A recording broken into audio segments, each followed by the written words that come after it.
Kublai baro sa sinpan hakane ka video nganora biang pi hakabay day bat ki kubor light kam. Dito matang napit no ya kini ki vacancies kata lembaga staff selection commission ka apply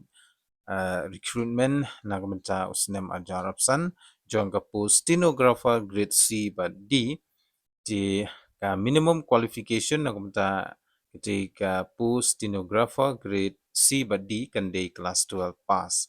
But kelas date ke bapila ban submit yai ki online application kan dei hadu ka arpanriu tarik benai banriu arajar arpusan. Susu ngine page hak baya dei bat ki total number of posts kadon hadu arspa anriu puwei teli ki post but karta ke bapila ban apply nang ta ki post stenographer kan dei khat pra hadu live post nem but sans nem ka relaxation lene kicing penjalan reta. Kata kebomut nadu khat pra hadu live sans nem nagam ta jungi ki ST ni dangla ban apply nam ta ketika post stenographer grade C bat D. Tikumbang ala de ban pensengau shpi haka pasedang du ka essential qualification lane ka kardan ka bapila ban apply kan de gitu ki candidates ki bela pendep ya ka class 12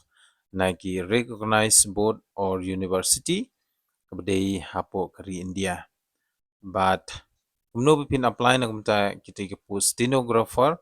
lembaga staff selection commission recruitment ajar opsan ki candidate ki bakwa ban apply na kumta kita post kin subha ban late lembaga opsal website jong ka staff selection commission lane SSC recruitment portal kata nadu ka ndriu tarik ubenai June ajar opsan hadu ka arpun ndriu tarik ubenai June ajar arpusan. Nakabenta ka computer based examination pade an penlong nadu ka ndriu tarik ubnai August hadu khatwai tarik ubnai August arajar arpsan te subha ban bu bha yai kini ki jingpentip kata hak bede bat ka examination te shwa bangan penkut ngan penkan mau biang pi hak bede bat ka recruitment kaba nagleng jong ka staff selection commission recruitment ajar arpsan kala penlait kata hakabide bat ka arhajar sospa apply teliki number of post ngubha ban page ya ka video kaba ngalabu hapo ka description box but nakamta ka application fee pade